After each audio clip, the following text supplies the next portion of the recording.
Si alguien me hubiera dicho que el fin del mundo empezaría en la universidad, en medio de ecuaciones, cafés mal hechos y tareas atrasadas, habría fingido reírme, solo para no sonar como una lunática paranoica. Pero aquí estoy. Soy Sabrina, estudiante de Ingeniería Química, y esta es la historia de cómo terminó mi mundo. Día 1, lunes. Todo empezó como cualquier otro lunes. El despertador sonó a las 5:30 de la mañana, como una alarma de muerte. Me levanté con la torpeza de quien lleva semanas arrastrándose por la vida. Me cepillé el cabello enmarañado, me lavé los dientes sin mirar demasiado mi reflejo, como si sospechara que un día ese espejo devolvería otra cosa, y revisé que llevara todo lo necesario en mi mochila maltrecha. La casa olía a humedad y ropa sucia. Mis 4 roomies aún dormían, esparcidos como cadáveres entre sus carreras universitarias mal elegidas. Cerré la puerta sin hacer ruido y caminé hasta la estación de metro. El tren llegó, rechinando como una bestia cansada. Subí junto a la marea humana, rostros vacíos, ojeras profundas, vidas ajenas.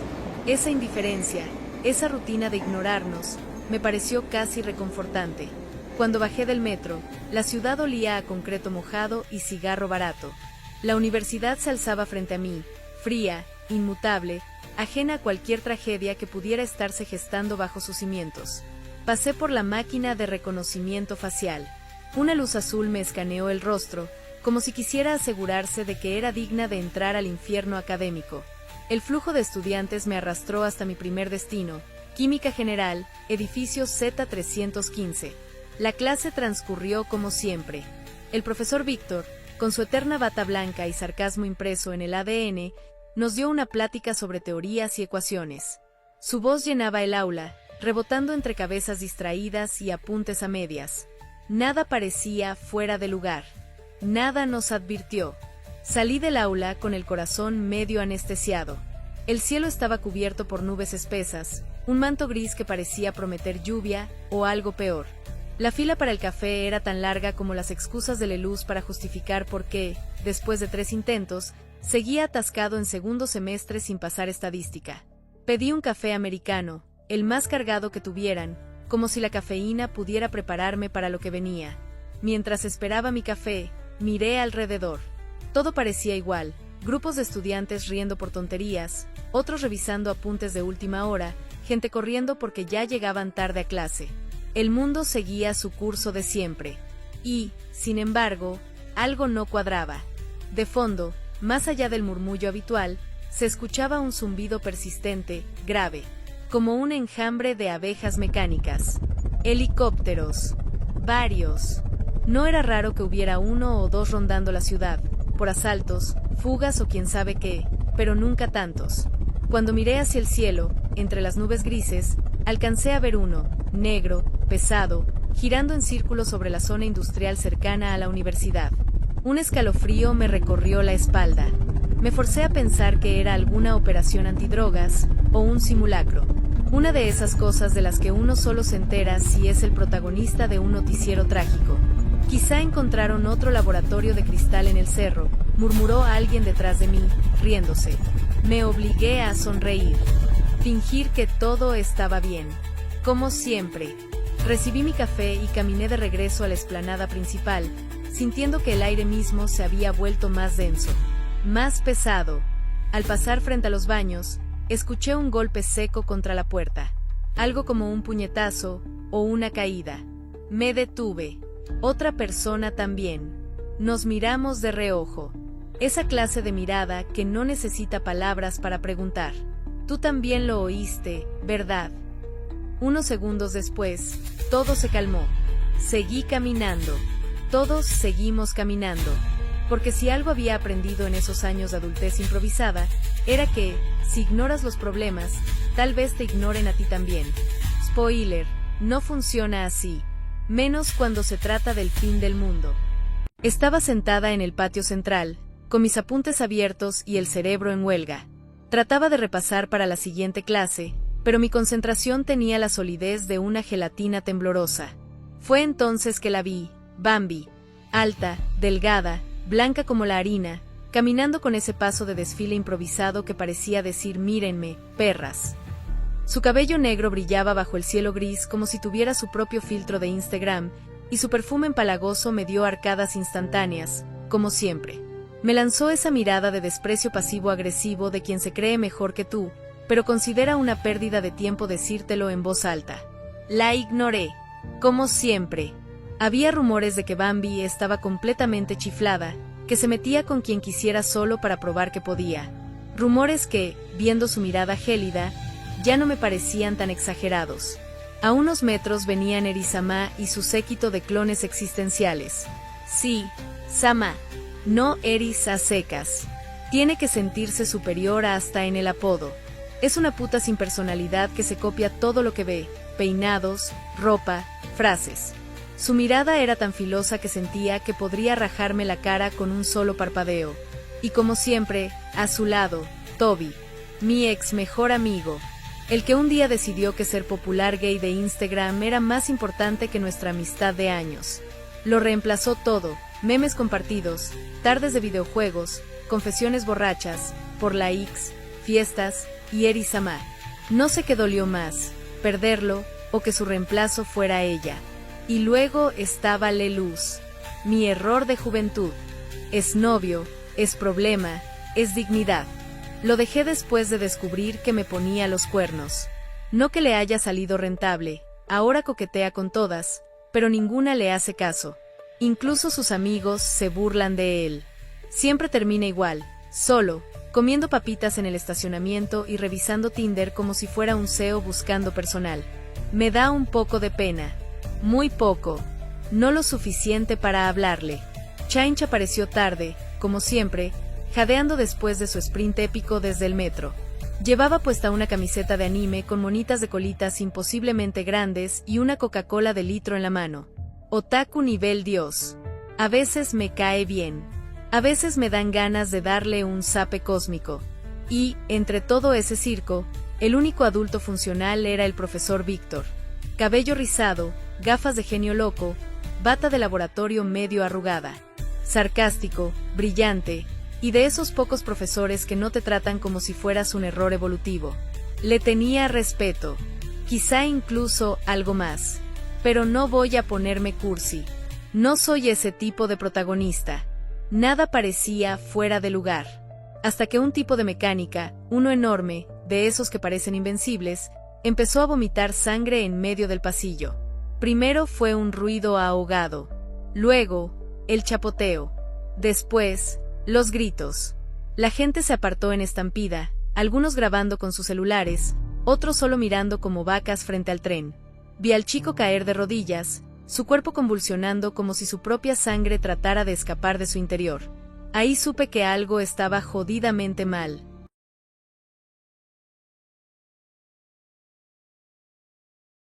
Día 2, martes.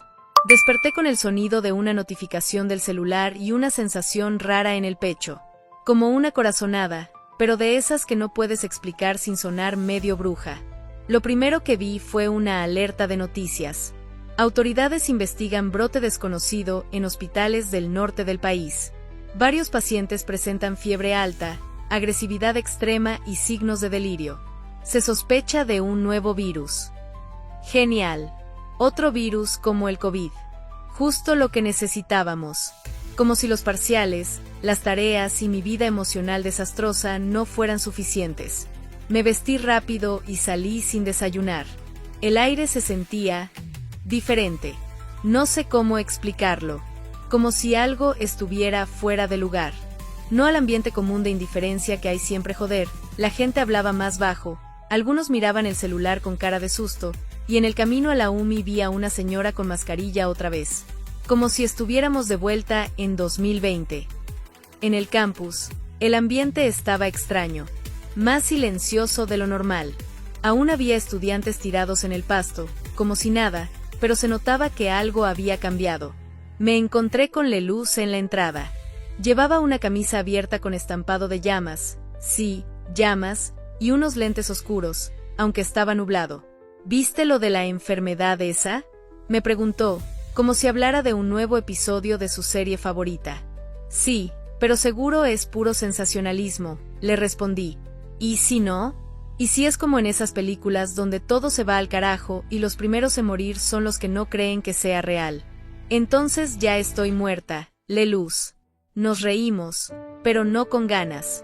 Era más como una risa incómoda. En clase, el profesor Víctor estaba de mejor humor que de costumbre.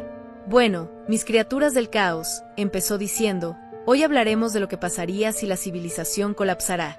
Pura coincidencia, lo juro. Eri-sama levantó la mano con elegancia, como si estuviera a punto de lanzar un hechizo. Profe, ¿usted cree que ese virus es real? Lo que creo, Eri-sama, respondió Víctor con una sonrisa torcida, es que si fuera real, ustedes estarían demasiado ocupados viendo TikToks como para darse cuenta de que el mundo se fue al demonio. Toda la clase se rió. Yo también. Pero luego vi a Gurien, sentado con Jolie, mirando su celular con cara de susto. Me acerqué cuando terminó la clase. ¿Qué pasa? Hay videos en Twitter. Gente atacando a otra gente, mordidas. Sangre. Dicen que empezó en Rusia y está levantando una cuarentena total como en tiempos de COVID, solo que esta vez está ocurriendo más rápido. Hay un video de un ataque en una universidad en Rusia, como la nuestra. No supe qué decir. Solo sentí que la corazonada de la mañana se hacía más fuerte. Como una advertencia. Algo horrible estaba por empezar. Y no era un parcial.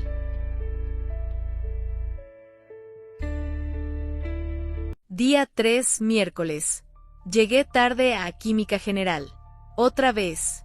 Y claro, el profe Víctor no perdió la oportunidad de lanzarme una indirecta con sabor a ácido sulfúrico. Mira quién ha resucitado. Pensé que ya eras parte de las bajas del virus misterioso, dijo mientras garabateaba fórmulas en el pizarrón. Todavía no, profe. Pero si sigo viniendo a su clase, seguro muero de aburrimiento, le dije. No te preocupes, Sabrina. El aburrimiento mata menos que la ignorancia, pero más lentamente me respondió. Toda la clase rió. Víctor era así. Un genio loco con sentido del humor de villano carismático. Pero, en el fondo, uno de los pocos adultos aquí que sabía lo que hacía. En mi clase estaban los sospechosos de siempre y unos cuantos personajes nuevos que empezaban a hacerse notar. Por ejemplo, Panda. Alto, peludo, con una sudadera negra y una obsesión nada disimulada por Eri-sama. Le llevaba la mochila, le conseguía café, y creo que una vez le escribió un poema en estilo haiku. Luego estaban Gurien y Broly, dos chicos de primer semestre que iban pegados como siameses. Gurien era tímido, algo nerd pero con onda, y Broly era todo lo contrario, musculoso, hablador y con la energía de un Golden Retriever. Detrás de ellos, como siempre en su rincón, estaban los otakus. Uno flaco con lentes que parecía salido de una biblioteca medieval. Otro bajito, redondito, que se reía con voz de anime doblado siempre vestido con camisetas de shonen. Y la chica, con una mochila rosa llena de llaveros y pins de waifus, que no hablaba mucho pero tomaba notas con plumones de colores. En la esquina opuesta estaba el chico Eiji. Alto, guapo, siempre de negro, con mirada de odio al mundo y a mí mismo, pero igual soy hot. Le decían Kael, aunque nadie sabía si era su nombre real o su alias de RPG. También estaban los dos nerds. Una chica con trenzas, voz aguda y todo organizado por color, y un chico bajito, con calculadora científica colgando del cuello como si fuera una medalla olímpica. Más al fondo, los deportistas. Dos chicos altos que vivían en ropa de básquetbol y dos chicas que lo seguían como si fueran estrellas de la NBA. Nunca supe sus nombres. Los llamaba los 4 del gym. Todo iba bien, hasta que Bambi decidió provocarme. Estábamos saliendo del laboratorio cuando me empujó sin querer, según ella, y derramó su frasco de muestras sobre mi libreta y mi bata. Ups, dijo con una sonrisa. Ups tu ego o UPS tu estupidez. Respondí. La cosa escaló. Mucho. Gritamos. Nos jalamos del cabello. Me dio una bofetada y yo le devolví un puñetazo en la nariz que le dejó sangre y comenzamos a golpearnos horriblemente. No había ganadora alguna, la gente grababa con sus celulares. Panda gritó hijo de su madre se está matando con su tono de voz más alto. Leluz grabó todo. Claro. El profe Víctor nos separó con una paciencia que da miedo. ¿Pueden guardarse el drama para el Festival del Amor? Al final llegaron los coordinadores de la carrera y nos enviaron a control escolar. Resulta que el Festival del Amor es una tradición medio tonta de la universidad. Una excusa para vender chocolates, hacer shows en el patio y que los desesperados confiesen sus crashes. Ahí estaban Luisa y Sakigami, los líderes del consejo estudiantil. Últimos semestres, rostros de respeto entre los profesores, ejemplos vivientes de cómo se supone que uno debe comportarse en esta institución podrida. Me conocían. Quizá demasiado. Cuando me vieron entrar, con la bata manchada, el cabello revuelto y el orgullo hecho trizas, Luisa soltó un suspiro que parecía arrastrar siglos de decepciones. Otra vez peleando, Sabrina, su voz fue como una campanada amarga, como el golpe seco de un mazo sobre una mesa de mármol. ¿Sabes cuántas veces has estado aquí desde que soy parte del consejo? Avanzó hacia mí, su bufanda ondeando como una bandera de guerra. Eres la persona que más veo por estos pasillos. Más que a mi propio reflejo. Sakigami se cruzó de brazos detrás de ella, en silencio. Su mirada decía todo, ya no hay salvación para ti.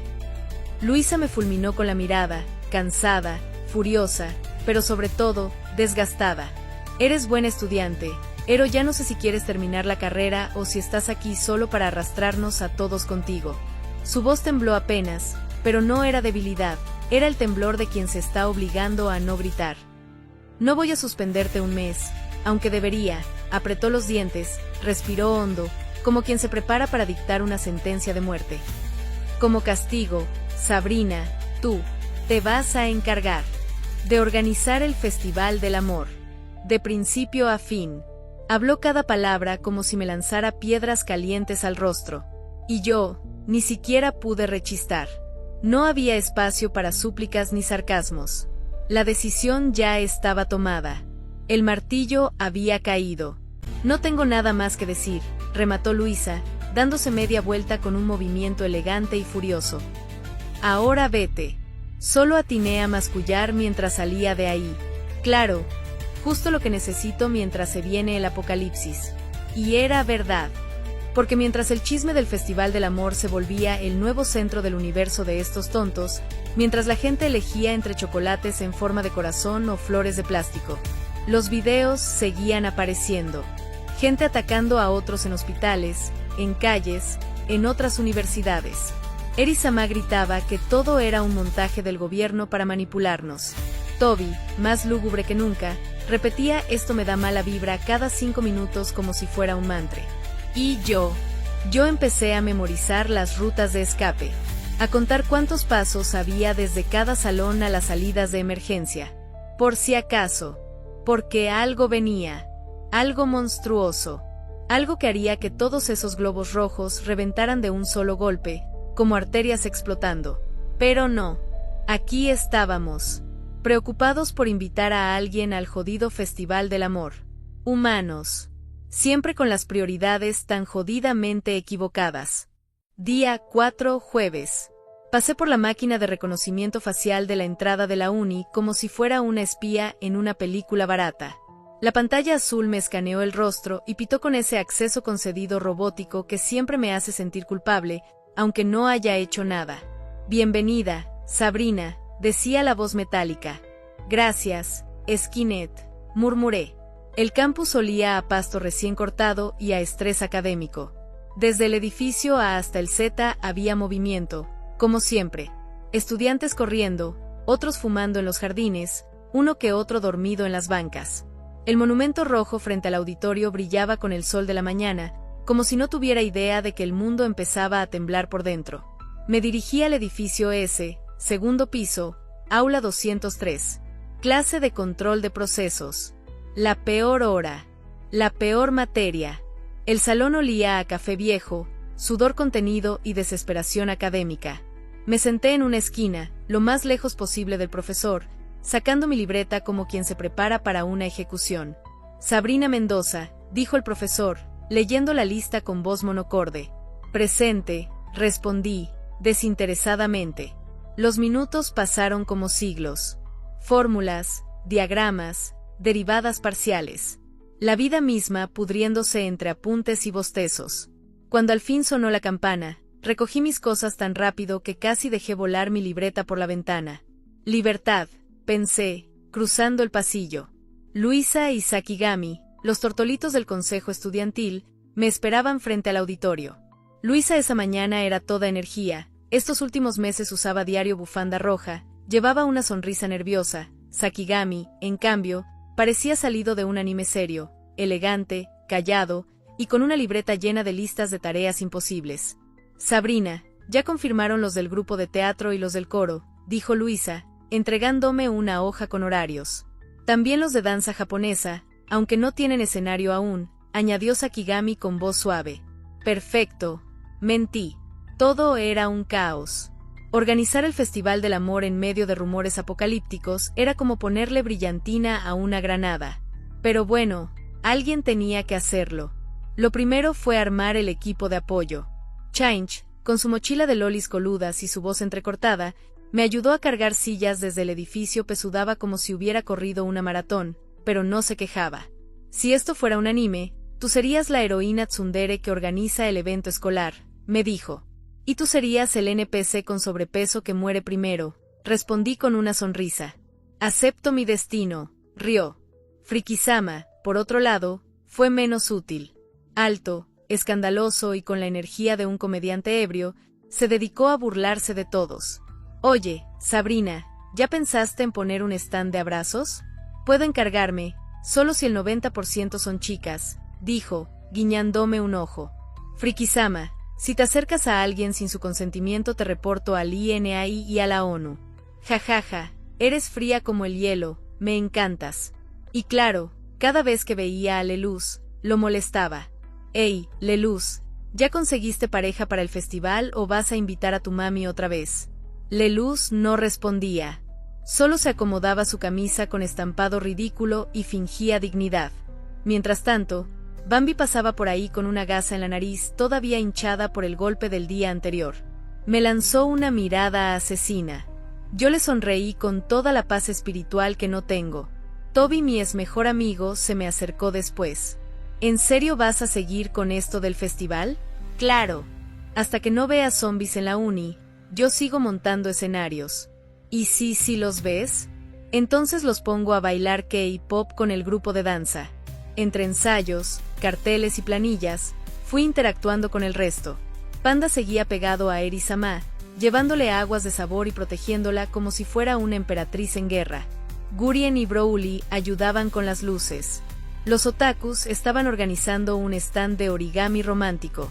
El alto con lentes Mario hacía figuras exactas. El bajito obeso Otavio hablaba de cómo el amor verdadero solo existe entre waifus. La chica de la mochila rosa, Annette sin hablar, armó una rosa de papel que me hizo sentir mal por subestimarlos. El chico Eiji, Kael, estaba en una esquina, dibujando algo en su libreta. Me asomé. Era el monumento rojo de la uni, en llamas. ¿Eso es una visión profética? Le pregunté. Es arte. Pero puede ser ambas. Buen punto. Los dos nerds, por su parte, discutían sobre las probabilidades estadísticas de que el brote se expandiera en zonas universitarias. Los del equipo de básquetbol jugaban cerca de los edificios S&T, y las dos chicas con ellos les aplaudían todo como si fueran estrellas del Super Bowl. Mientras tanto, en los grupos de WhatsApp y en redes, seguían las noticias del virus. Ya había más reportes en la Cuidad, el pánico crecía. Algunos estudiantes faltaron ese día. Otros traían cubrebocas.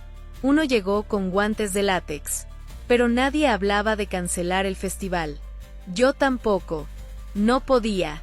Si iba a venirse el apocalipsis, al menos quería que me encontrara haciendo algo bonito. Aunque sea fingiendo que todo estaba bien.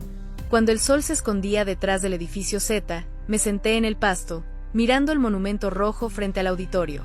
El escenario ya estaba medio montado. Las luces, los stands, los carteles con corazones. Todo parecía normal. Pero no lo era. Lo sentía en la piel. Día 4, noche. Cuando llegué a casa, el cansancio me arrastraba como una marea negra. Solté la mochila apenas crucé la puerta y, casi por inercia, encendí la televisión.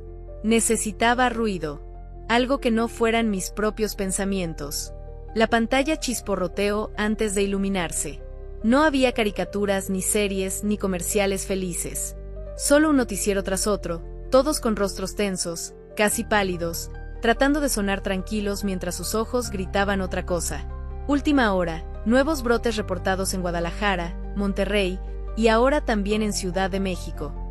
Las autoridades insisten, mantengan la calma, eviten lugares concurridos. Se investiga la naturaleza del brote. Videos impactantes en redes sociales muestran ataques violentos, advertimos, las imágenes pueden ser perturbadoras. Cambié de canal. Otro reportero, otra voz quebrada. Testigos aseguran que algunas personas no reaccionan a heridas graves. Continuamos investigando. Hospitales saturados, falta de personal médico. Se rumora que algunos pacientes fueron evacuados a la fuerza. Fuentes no oficiales hablan de infecciones de rápida propagación, síntomas similares a rabia extrema. Zapeaba compulsivamente, como si en algún canal fuera a encontrar una explicación más amable. Solo más caos, más gritos, imágenes borrosas de cuerpos tambaleándose en calles llenas de humo, personas corriendo, otros atacando. Sentí un nudo apretarse en mi pecho. Tomé el celular con manos temblorosas y marqué a mamá. ¿Sabrina? Su voz sonaba preocupada, como si ya supiera lo que iba a decirle. Sí, ma. Estoy en casa. Estoy bien. ¿Estás viendo las noticias? Sí. No sé qué está pasando. Yo tampoco. Esto me da miedo, hijita. A mí también. Hubo un silencio largo. Uno de esos silencios que pesan como plomo. Cuídate mucho, por favor, dijo al final, quebrándose un poco. Lo haré. Lo prometo. Colgué. Me quedé mirando la pantalla negra del celular. La tele seguía murmurando horrores al fondo, pero ya no la escuchaba. Era como si todo se hubiera desconectado de mí. Apagué la televisión. El silencio se volvió ensordecedor. Me dejé caer boca arriba en la cama, sin quitarme siquiera los tenis. Miré el techo blanco, vacío, como si buscara respuestas en las grietas invisibles. Pensé en la universidad, en el festival, en todas esas caras sonrientes hoy bajo el sol. En los carteles de corazones, en Change cargando sillas, en Clover escribiendo horarios, en Frikisama diciendo tonterías para que nadie se sintiera tan asustado como él.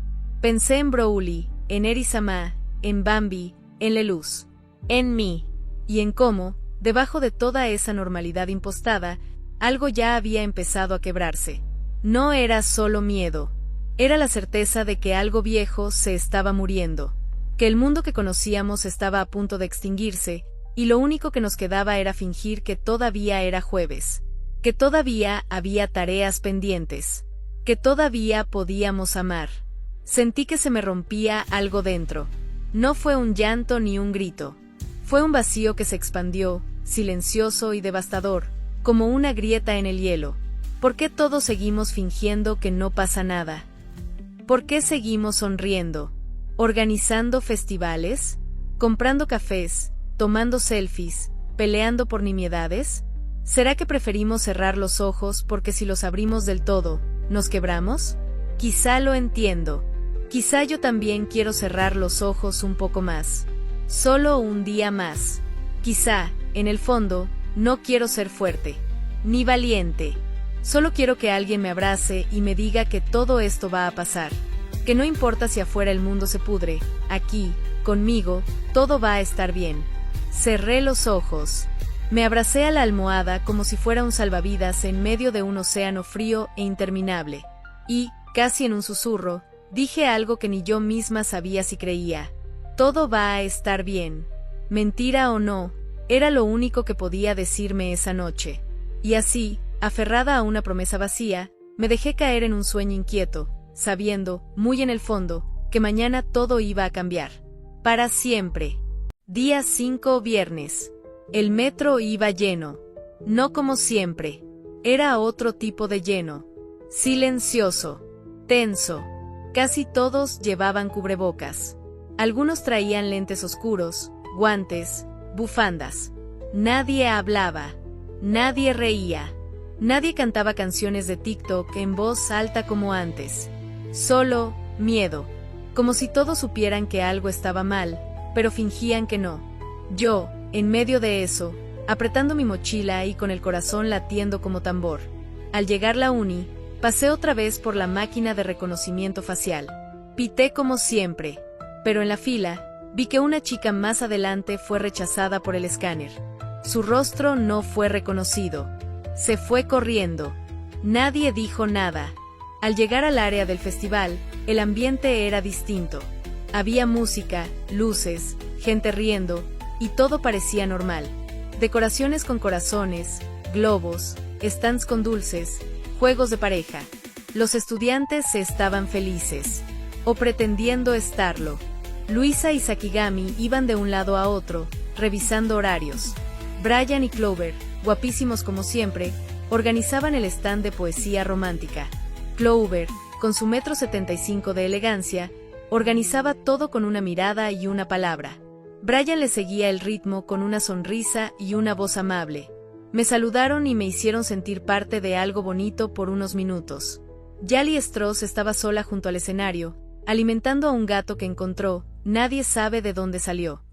Odio este país, pero los gatos son lo único que vale la pena, me dijo sin mirarme. Gracias por tu apoyo, Yali.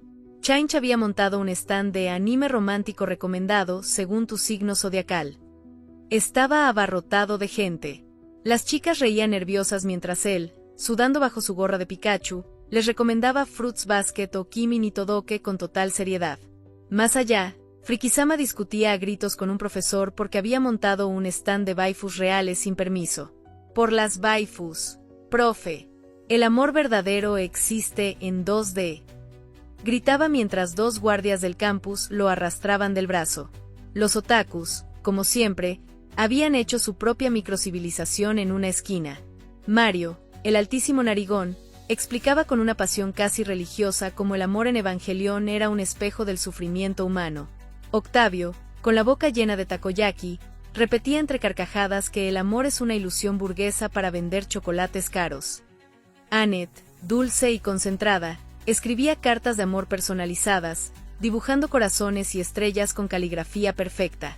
Cerca del edificio T, los deportistas jugaban uno de sus torneos improvisados.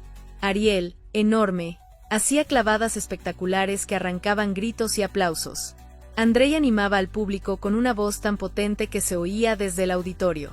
Britney y Mariela grababan todo, saltando y riendo para sus seguidores en Instagram, fingiendo que todo era solo un viernes cualquiera. Y ahí estaba Gurien, de pie, en medio de todo ese caos de felicidad forzada, mirándome. Sus ojos, grandes y temblorosos, suplicaban algo que no podía decir.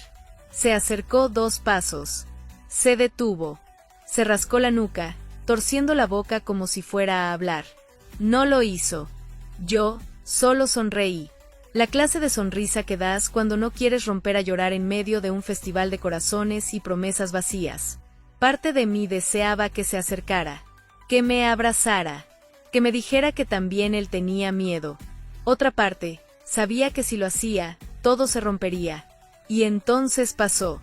Broly, ven, le dijo Toby, con una sonrisa tensa. Quiero mostrarte algo que encontré en el salón J. Broly, ingenuo como era, lo siguió. Pasaron unos minutos. Nada parecía raro. Y entonces pasó. En el salón J3, las luces estaban apagadas, pero la puerta estaba entreabierta. Toby estaba encima de Broly, sujetándolo de la camiseta, temblando, los ojos desorbitados. Te gusto. Lo sé. Solo admítelo. Jadeaba, desesperado, mientras intentaba besarlo a la fuerza. ¿Qué te pasa, bro? No soy gay, gritó Broly, empujándolo con fuerza, tratando de apartarlo. Pero Toby no paraba. No escuchaba. En su mente, lo que hacía era amor. No obsesión. No violencia. Amor. El golpeo a Broly en la cabeza, desmayándolo, y ahí donde cayó en el salón empezó a penetrarlo. Debido a los ruidos, un alumno que iba pasando, se asomó por la puerta entreabierta. Al ver esa escena gritó, están detonando a alguien en el salón J3. Alumnos corrieron a ver qué pasaba y lo vieron, Toby como loco cometiendo algo horrible. Algunos filmaban, otros lloraban. El ambiente se volvió irrespirable. Brian entró y lo separó empujando a Toby. Clover le tomaba el pulso a Bróuli. Ella decía que si no hubiera estudiado química, hubiera sido enfermería, tenía conocimientos básicos de primeros auxilios.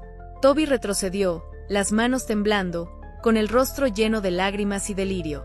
Yo solo quería que alguien me quisiera. Todos tienen a alguien. Yo no tengo a nadie. Los demás alumnos sujetaron a Toby, que comenzó a gritar, a patear, a llorar. No soy un monstruo. No soy un monstruo. El ambiente del festival cambió en absoluto. Los profesores llegaron, arrastrando a Toby fuera del lugar mientras él suplicaba por perdón. Nadie decía nada. Nadie sabía qué decir. Gurien me buscó con la mirada. No dijo nada. Solo me tomó la mano. Otros grababan. Luisa intentó calmar la situación con ayuda de Sakigami. El ambiente cambió. Se rompió el encanto del festival por unos segundos. Llegaron profesores a calmar la situación y se llevaron a ambos y nos alejaron. Esto se va a viralizar, güey, murmuró alguien. Bajen eso, gritó Luisa, plantándose en medio del marco de la puerta, con los ojos ardiendo. No somos animales. Él necesita ayuda, y Bróuli también. Nadie la escuchó al principio. Las pantallas eran como escudos, como ventanas para escapar del momento real. Y entonces apareció Clover. Caminó con decisión, su rostro de hielo, su presencia firme. Se colocó junto a Luisa. No necesitó gritar. Solo alzó una ceja. ¿En serio están grabando esto? ¿A eso hemos llegado? Su voz era navaja. Las manos temblorosas de algunos estudiantes comenzaron a bajar los celulares. «Bórrenlo», ordenó Clover, con fuerza. Luego señaló a un chico de lentes que intentaba esconder su teléfono. «Tú también, ya. No me hagas ir por ti». Brian y Sakigami se movieron con rapidez. Acompañaron a los profesores para sujetar a Toby, que ahora parecía una carcasa vacía, murmurando incoherencias, su rostro cubierto de lágrimas y mocos. Lo alejaron entre susurros, entre murmullos llenos de miedo, compasión y rabia contenida. Mientras tanto, Bróuli despertó, temblaba en una esquina. Tenía la camiseta rota, la cabeza le dolía, dijo, y Luisa se arrodilló a su lado y le tomó la mano con suavidad. Él la apartó al principio. Luego se rindió y la dejó sostenerlo. «Estás a salvo», le dijo ella, como si con eso bastara para arreglarlo todo. «Ya pasó». Clover se agachó también. Le pasó una manta. Le cubrió los hombros como si fuera un niño, como si pudiera protegerlo del recuerdo. «Nadie va a hablar de esto si tú no quieres. Nadie va a hacerte daño otra vez», le prometió. Bróuli no respondió. Solo cerró los ojos, tragando saliva, intentando no romperse. Y todos los demás, nosotros, nos quedamos quietos, en silencio, porque algo se había quebrado. No en Toby, en todos. Y justo cuando creíamos que eso sería el drama del día. Día 5:02 de la tarde, continuación del Festival del Amor. El escáner de la entrada principal pitó con un sonido extraño, uno que nunca habíamos escuchado. Bip bip, bip bip, bip bip. Los dos policías que custodiaban el acceso fruncieron el ceño. Desde la garita, uno de ellos gritó: Ustedes, deténganse. Muéstrenme su código de estudiante». Eran 6 personas, o algo así. Caminaban de forma errática, con la ropa sucia, desgarrada. Un hombre calvo con la cara llena de sangre. Una mujer con la mandíbula colgando. Un chico con el uniforme de otra universidad y los ojos completamente blancos. No dijeron ni una palabra. «Les estoy hablando. Muestren sus credenciales», insistió el otro oficial, acercándose con una mano en el arma y la otra en el valquie. Silencio. Los supuestos estudiantes se detuvieron de golpe, y luego corrieron, pero no como personas, no como humanos. Cargaron como animales salvajes. Código rojo. Repito, código rojo en entrada principal. El primer oficial sacó su pistola. Disparó, pero no cayó ninguno. Uno de ellos lo embistió contra la reja. Otro le mordió el cuello. Se escuchó el crujido de carne desgarrada. El otro policía disparó 2 veces, alcanzando a uno en el hombro y al otro en el torso. No sirvió. No se detuvieron. Venían corriendo por el camino que cruza el estacionamiento. Sangre en la boca, ropa rota, piel gris. Más de 10 ya. Corriendo. Tropezando. Algunos venían en grupo. Otros solos. Había uno sin un brazo. Otros sin ojos. Pero todos con una cosa en común: hambre. La música del festival seguía sonando. Una canción romántica, absurda, cruel, como una burla en medio del horror que apenas empezaba a desatarse. Fue Mario, el otaku de lentes gruesos, quien lo vio primero.